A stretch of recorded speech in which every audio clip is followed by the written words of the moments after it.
안녕하십니까 애청자 여러분, 놀라운 부동산 놀부입니다. 지난 이사 대책에 83만호 공급 얘기를 했었죠.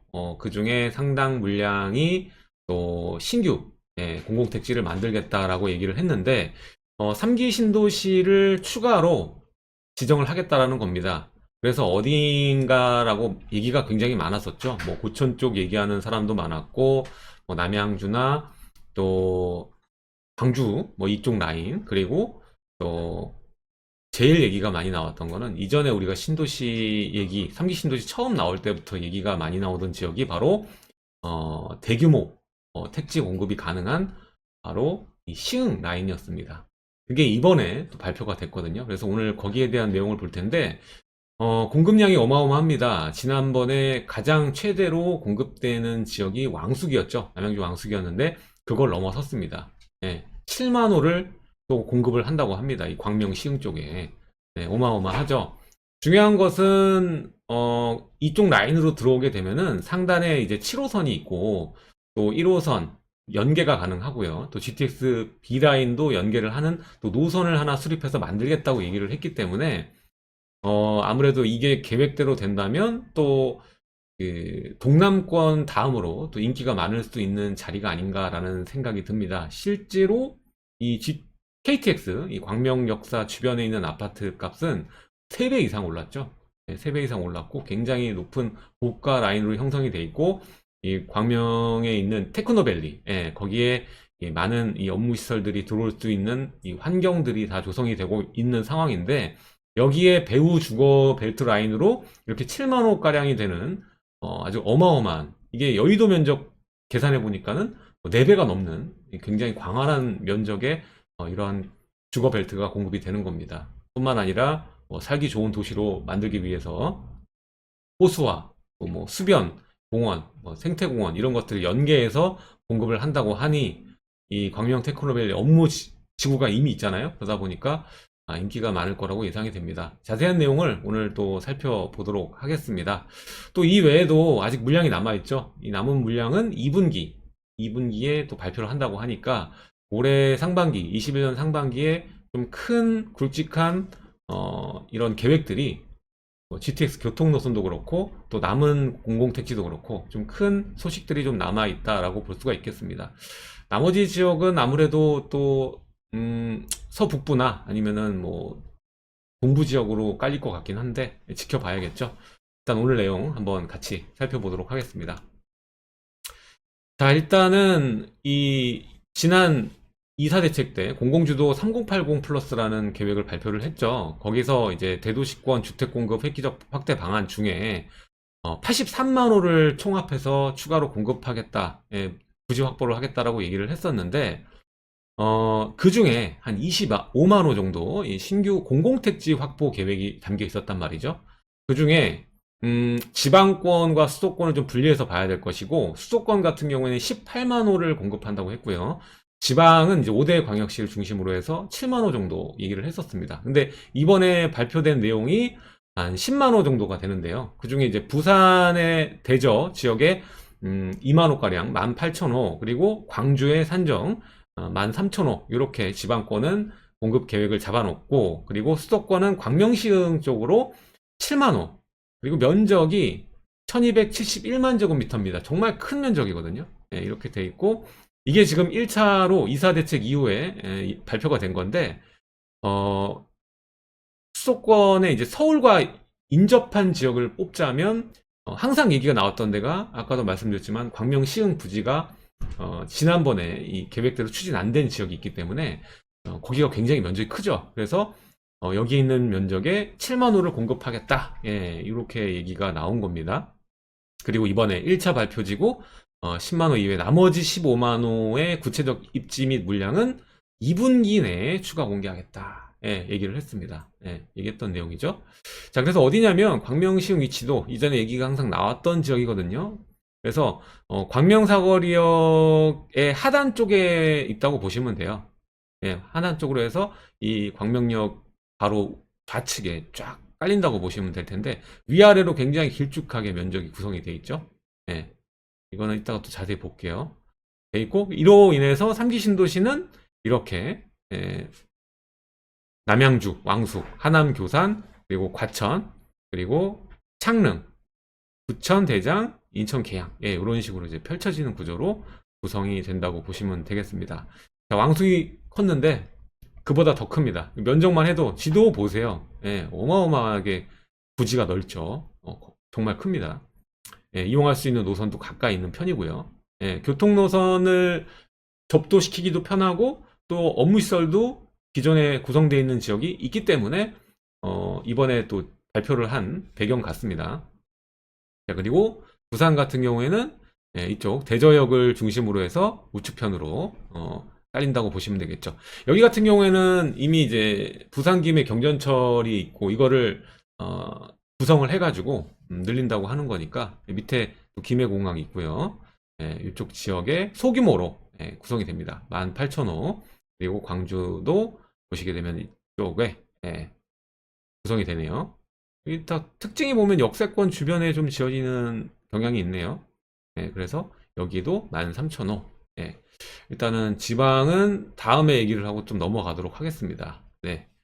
자, 그래서 수도권은 서울 인근 서남북권의 주택 공급과 권역별 균형을 감안하고 또 교통 여건을 고려해서, 그러니까 이미 있는 인프라를 고려해가지고 선정했다는 얘기죠.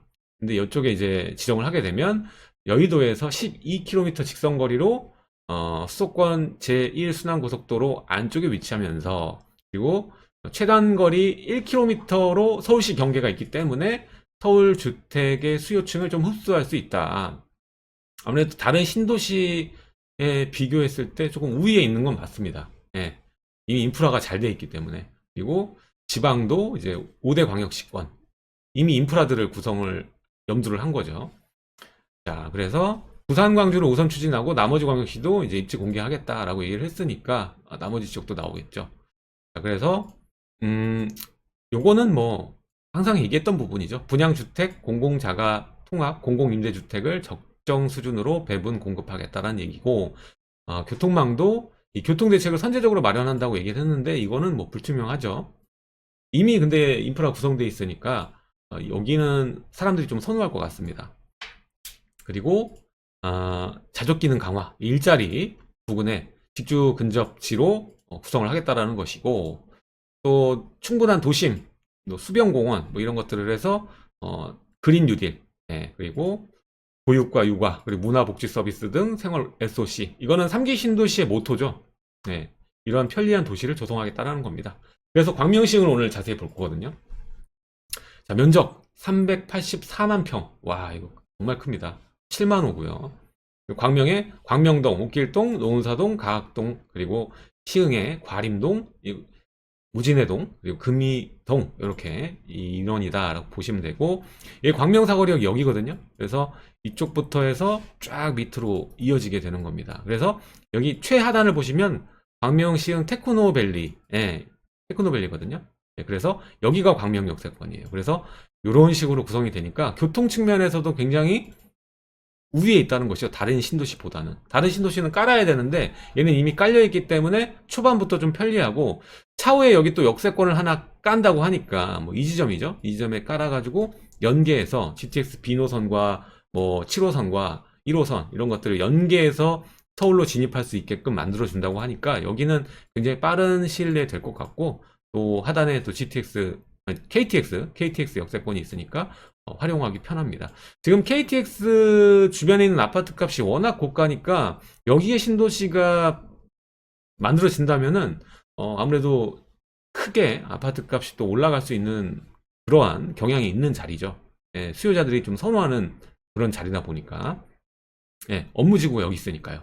그럼 오히려 이제 광명 역세권에 있는 지역보다 이쪽 최인접지에 있는 EV 이쪽 지역, 예, 시흥의 이쪽 라인이 훨씬 더 또 인기가 있을 수 있다라고 볼 수가 있겠죠. 여기는 뭐 대박이라고 보면 될 것 같습니다. 게다가 뭐 최신축이 되는 거잖아요. 그래서 여기에는 물류, 대중교통, 그리고 주거 편의성, 그리고 이제 목감천하고 뭐 수변 공간 활용해 갖고 뭐 살기 좋은 보시면 이게 다 녹지들이 많거든요. 녹지 공간이 제공되는 거를 대충 보니까 여의도 공원에 약 1.3배 규모의 녹지 공원과 수변 공원을 조성한다고 합니다. 그래서 이건 정말 대박인 것 같습니다. 그래서 이제 서남권의 거점 도시로 개발을 할 것이고, 그리고 지금 총 면적이 여의도의 4배가 넘습니다. 예, 신도시 중 최대 규모고, 그리고 1기, 2기 신도시 포함해서 역대 6번째 대규모 신도시로, 자족 도시로 계획을 하고 있다라는 것입니다. 예, 그리고 나머지 부분 나왔고요. 이 부분은 제가 카페에 올려놓을 테니까 한번 보시면 될 것 같아요. 그래서 기반시설 투자해서 이제 주변에 또 구도심이 있잖아요. 그래서 구도심, 그리고 여기에서 같이 인프라를 공유하면서 가게 되면은 이 하안동이나 위에 있는 철산, 그리고 광명에 있는 그 뉴타운까지 모두 함께 이용할 수 있는 시설들과 인프라들이 확충이 많이 되는 거니까, 뭐 초반에는 집값의 안정화에 좀 집값이 좀 빠지거나 이런 데 영향을 줄 수 있겠지만은, 장기적으로 봤을 때는 큰 호재가 될 수 있다라고 저는 볼 수가 있겠습니다. 네. 그리고 제일 중요한 게, 이제 이렇게 되면은 광명 테크노밸리가 더 확장하는데 큰 도움이 될 거예요. 업무지구가 좀 커질 거고, 예. 당연히 이렇게 많은 이 7만 호가 깔리게 되면 생활 SOC랑 뭐 교통 인프라는 당연히 더 좋아질 수밖에 없겠죠. 이러한 자세한 내용들은 또 그 차후에 또 설명을 드리도록 하겠습니다. 그래서 교통 대책이 가장 중요하잖아요. 교통 대책 보면은 서울 도심까지 20분대 접근이 가능토록 철도 중심 대중교통 체계화, 그래서 병목 구간, 계속 막히는 구간 해소하고 주변 지역 교통 여건 개선을 위한 도로 대책을 마련하겠다 얘기했는데, 여기 이제 도로를 뚫게 되는데 가장 중요한 게 이제 역세권이죠. 역세권인데, 여기가 이제 물류 허브 지역이고 여기에 역신설한다고 하는 겁니다. 여기에 가장 중요한 거는 뭐 신도시 조성 전에 이게 다 구축이 돼야 되는데, 그러기는 또 어려울 것 같다. 지금 뭐 예타 중인데요. 뭐 이거 발표돼서 가게 되면 여기에서 GTX에서 만나게 되는 거거든요. 그렇게 되면은 활용할 수 있는 노선이 굉장히 많아지는 거예요. 자, 1, 2, 7호선, 그리고 계획 중인 신안산선, GTX B노선, 예타 중인 제2 경인선을 연결하는 철도 교통망 구축한다. 그리고 신도시를 관통하는 남북 도시철도를 건설해서 1호선, 2호선, 7호선, 신안산선, GTX B 등으로 환승 연결되도록 검토. 이건 검토입니다. 이거를 또 새로 깐다는 것 자체가 굉장히 어려우니까. 예. 그래서 제2 경인선은 무조건 뭐 지금 계획 중인데 뚫릴 것 같다라는 생각이 들고요. 예. 역사를 설치해서 환승센터 등을 구축해서 철도교통 연결 강화. 예. 그래서 만약에 되면 여의도 20분이면 가고, 서울역 25분이면 가고, 강남역 45분이면 가고, 예. 2호선 환승해서. 네, 환승 많이 해야 돼요, 이거. 예. 그래서 대폭 개선하겠다라는 것이고, 그리고 고속도로 버스 환승 체계 강화해서 뭐 알다시피 BRT 있잖아요. BRT. 요거를 활용해서 또 서울과의 움직임을 좀 빠르게 바꾸겠다. 예, 그리고 신도시 내외 도로를 확장을 통해서 도로를 많이 뚫어가지고 상습 정체 지점을 좀 해소하겠다라는 거예요. 예, 이것도 이제 계획 중에 있는 것입니다. 예, 그리고 신도시 주변 IC 신설. 이건 당연히 신도시가 만들어지면 IC 주변에 신설이 되죠. 그리고 이 부산하고 광주 나오는데요. 부산 대저동 쪽에 243만 제곱미터, 74만 평. 그래서 특징이 뭐냐면 역세권 및 그리고 이 업무지역이 연결된 형태로 제공이 됩니다. 그래서 상업과 복합용지, 그리고 중앙에 공원을 두고 주거가 쫙 밑으로 내려오게끔 이런 식으로 구성이 돼서 18,000호 이렇게 돼 있고요. 자, 이건 나중에 하겠습니다. 광주도 산정동, 장수동 일원으로 해서 여기도 마찬가지 이 하남 역세권을 중심으로 해서 에듀파크, 그리고 중심문화복합, 그리고 스타트업 파크 뭐 이런 식으로 해서 13,000호 이렇게 제공이 된다고 하는데, 여기 광역시 같은 경우에는 나중에 얘기를 할게요. 오늘은 제일 중요한 거는 7만 호라는 어마어마한 이 광주 시흥에 떨어지는, 광명 시흥에 떨어지는 신도시에 대해서 얘기를 드렸습니다. 그래서 여기는 어떻게 되느냐? 공공택지는 주민공람 공고 즉시에 토지거래 허가지역으로 이제 지정이 됩니다. 그리고 이전에도 얘기하지만 대토보상 활성화해서 뭐 투기 그 자본이 돌지 않게끔 최대한 보완하겠다라는 것이고요. 추진 일정은 25년부터 순차적으로 입주자 모집 개시입니다. 그래서 한참 남았죠. 지금이 21년이니까 4년 뒤입니다. 그래서 지구 지정 완료 계획이 22년 상반기에 지구 지정 완료를 하겠다. 그래서 계획 잡는 게 23년 지구계획 잡고 25년 입주자 모집 개시. 1차 발표 이후에 나머지 15만 호의 구체적인 입지 물량은 2분기 내.